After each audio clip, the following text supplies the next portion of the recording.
Well, hello there. It's Marguerite McNair again. Today, I would like to finish the story of when I stopped going to Victory Baptist Church. When I told my husband that I was unhappy, and since he didn't care, I was unhappy. I didn't care if he was unhappy, so we both be unhappy.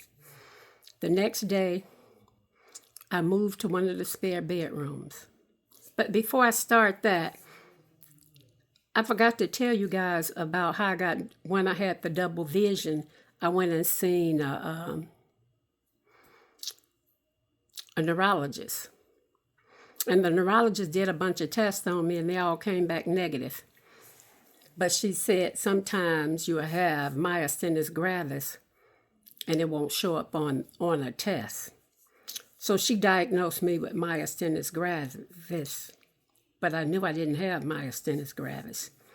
She gave me some medication, and I started doing a bunch of studying on myasthenia gravis, where it comes from, how you get it, because I've always been healthy. I've always been real physical and real healthy. Maybe a little on the chunky side, but healthy. Not taking any medication for anything. So I found another neurologist in a place called Mandeville, Louisiana, and I went to her, and she did a bunch of tests on me, and I kept telling her that I didn't think I had myasthenia gravis, but she checked everything. It took us 6 months, but she agreed with me. She said, "No, you don't have myasthenia gravis." And the reason I'm telling you all this because I want you to see how God works. I didn't have myasthenia gravis. That's what they was trying to put on me when they was giving me the double vision. They were trying to give me a disease. And what happened was I didn't get the disease. I got the double vision, but I didn't get the disease. One of the cult members ended up getting myasthenia gravis. So when they tried to give me myasthenia gravis, the Lord gave it to one of the cult members. And boy, was he miserable, because that's a horrible disease. If you look it up, you'd be shocked. And you know, when he got that disease, I actually tried to help him because I had studied it, found a drug that seemed to help. It wasn't meant for myasthenia gravis, but it was helping patients that had it. I was going all out of my way to help this guy, and he was the one who try to give me the double vision, but I didn't know that at the time. And I knew the Lord was talking to me at the time because the Lord had been speaking to me for years, telling me things when I would listen, when I would be obedient. But at the time, I didn't realize that the Lord had put it on him. So I moved to the spare bedroom. I stopped sleeping with my husband. That was July of last year. I cut him off, cold turkey. And then my best friend at the time, her name was Linda, she had been married to a covert narcissist. And she told me, don't eat or drink anything in that house, out of that refrigerator and anything that he cooks, because her ex-husband had tried to kill her. So I stopped eating and drinking anything he cooked in that house. I had a little refrigerator in one of the other bedrooms, so I would fill it up with water. And then early in the morning, I would get up, get my bath, get my clothes on, and I would stay gone out the house all day until about 7:30 at night when it would get dark. Then I would come home, go to my room, put my chair against my door, so if he tried to come in my room at night while I was sleeping, I would know it. And then I got me a gun, a handgun with the bullets and everything. And I carried it with me everywhere I went. And the reason I did that is because I didn't feel safe around him. So I would go to the library, to the beach. I would go anywhere not to be around him at home. One day I came home. It was about 7 o'clock at night. I had eaten about maybe 2 o'clock that evening, and I really wasn't hungry.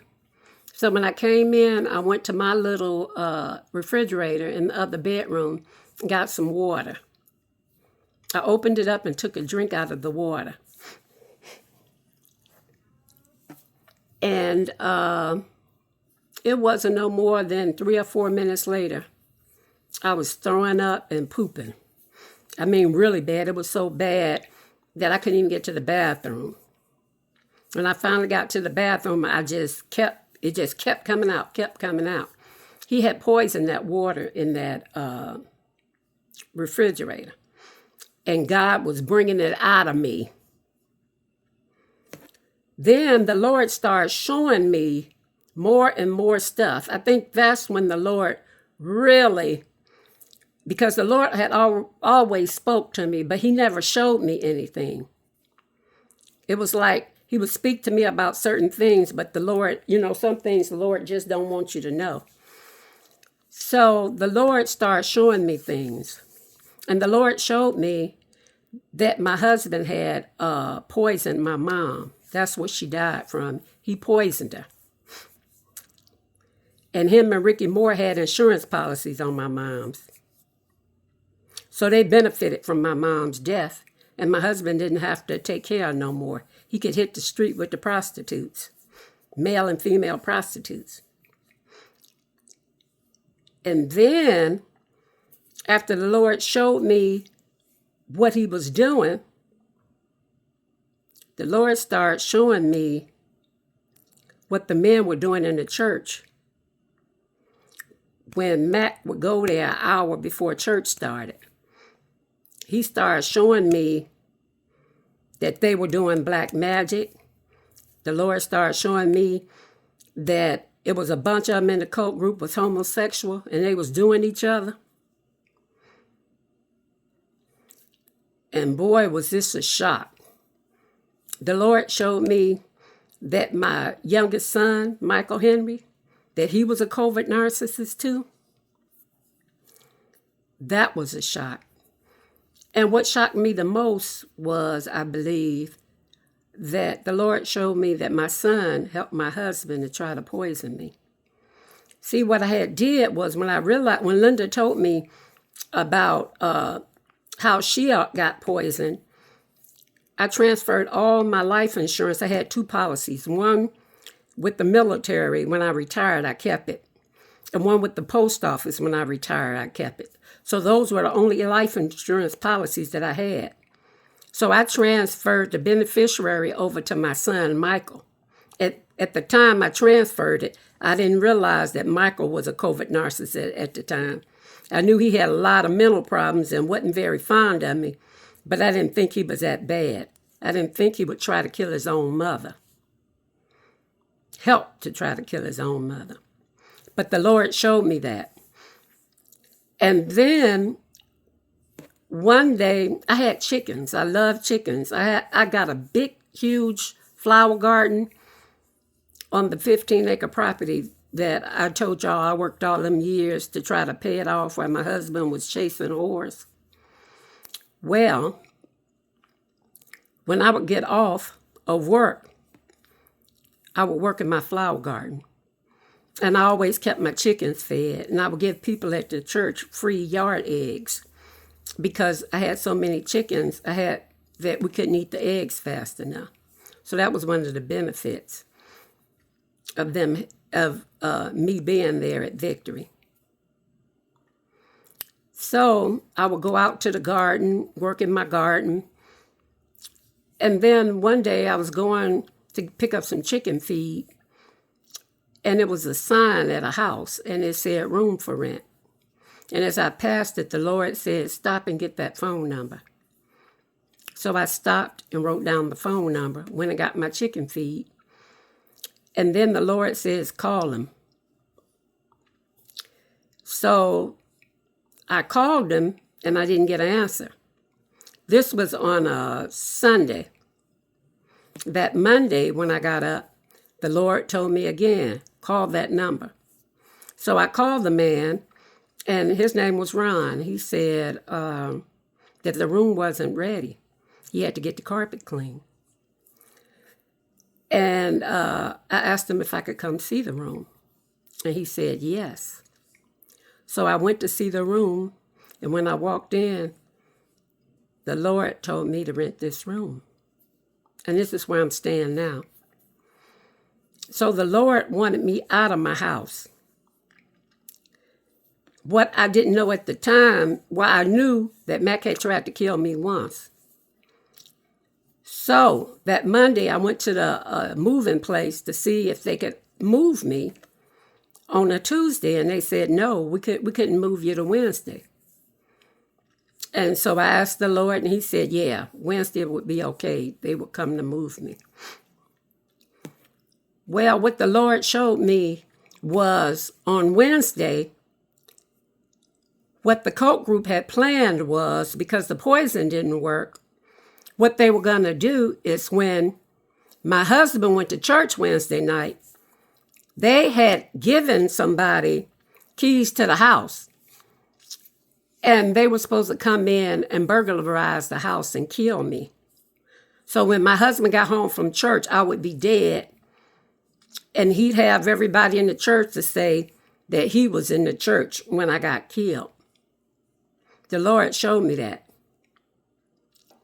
So Wednesday morning, when the people came to move me, they came early to move me as they was packing me up, packing the last of my stuff up. My husband comes up the driveway. He was shocked because we had been married for so long and I had took so much crap from him that he figured I would never leave.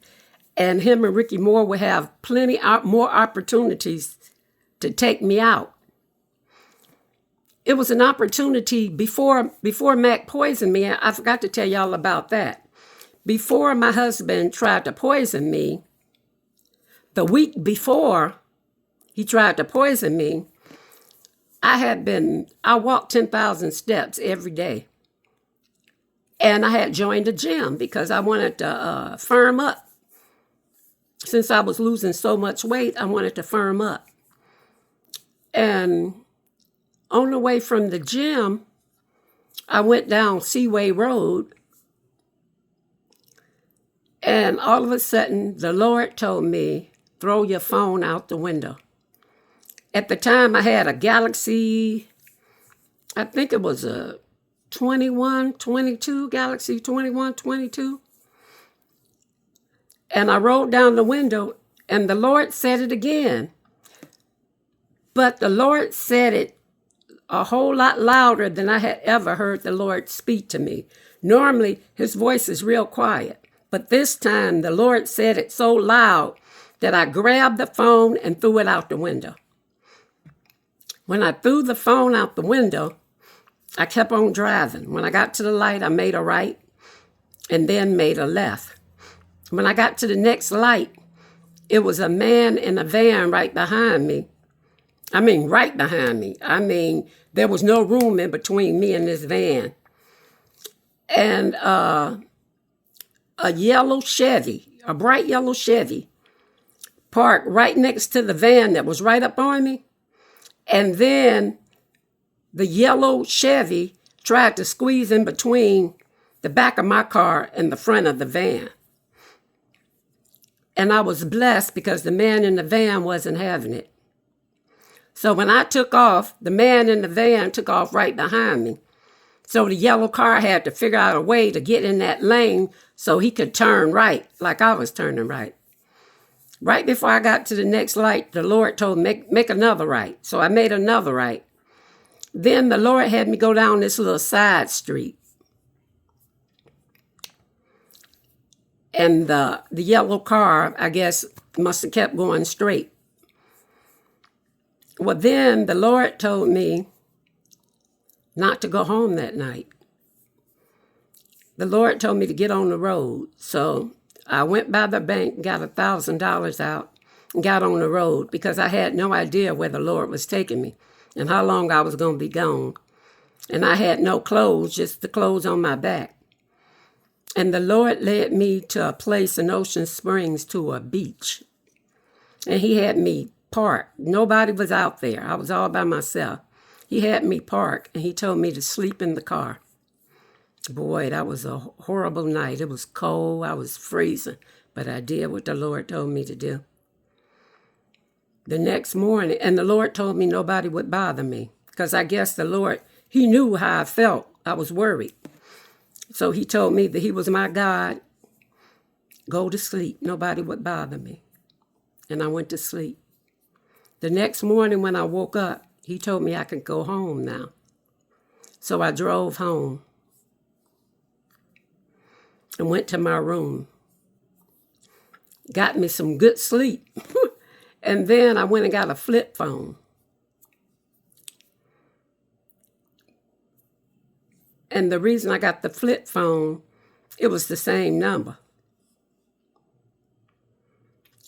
So I got the flip phone, and everybody started asking, why you get that? Why you throw your phone out the window? Because I told them, the Lord told me to throw my phone out the window.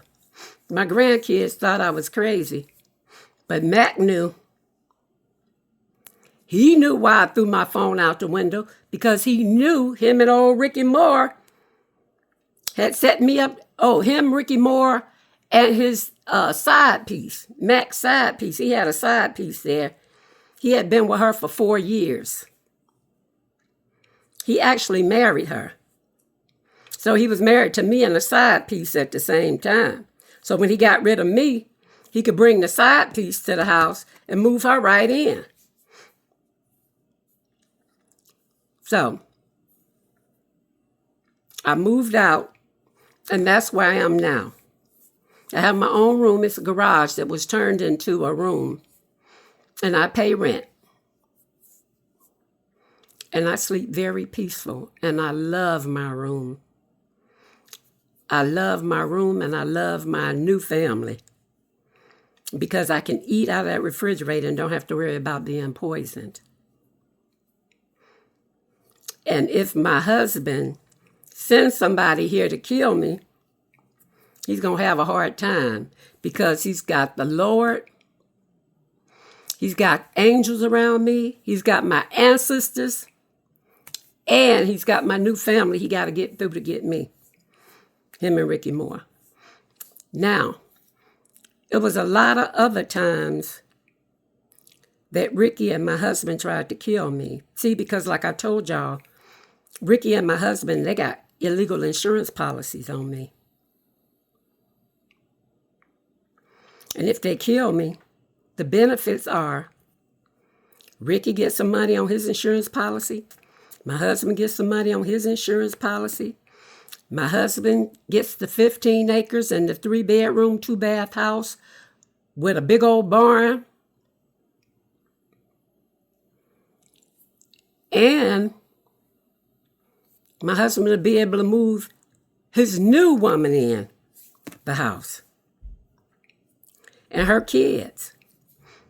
So it's a lot of benefits of them killing me. But what they don't know, they still haven't figured out, because they've been sending black magic spells to me since I moved out, and not one of them has touched me. And what they don't know is every spell that they send to me is going right back to Victory Baptist Church, hitting his cult members. Remember I told you myasthenia gravis, how they tried to give it to me, and it went to one of the cult members? Well, now they are sick. This month is May, and they got members in Victory Baptist Church sick as a dog. You hear me? I understand one of them died. So all that black magic, every time they do black magic, it's like them paying to have it done to themselves. Because the Lord is keeping me safe. Because the Lord has told me that he has something great for me to do. Because I've been obedient. See, because once he put that myasthenia gravis on me and Rocky Mountain spotted fever, if the Lord tell me to stand in the corner for 48 hours, I'm going to stand in that corner for 48 hours. Because I know my God don't play. And whatever it is he have me to do it, I'm going to do it with a smile on my face. Because if it wasn't for the Lord Jesus Christ, I would have been dead, buried in my grave. And Ricky Moore and his cult group would be continuing to do what they've been doing. Sometimes I wonder, now I know for a fact, today is the 17th of May, 2025.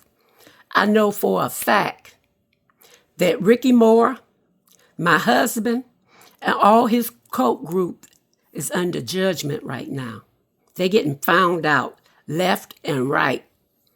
The Lord allowed me to see that. So I'm just patiently waiting until the Lord tell me the next thing he want me to do. But I guarantee you, all of you all, that you all will see Ricky Moore, my husband's side piece, and all the cult members on national news. I'm telling you this on the 17th of May, 2025. It hasn't happened yet, but if the Lord says it's going to happen, you can bet your bottom dollar it's going to happen. Now, I'm going to close this video out, and I'll do another one tomorrow. Thank you for listening. Bye.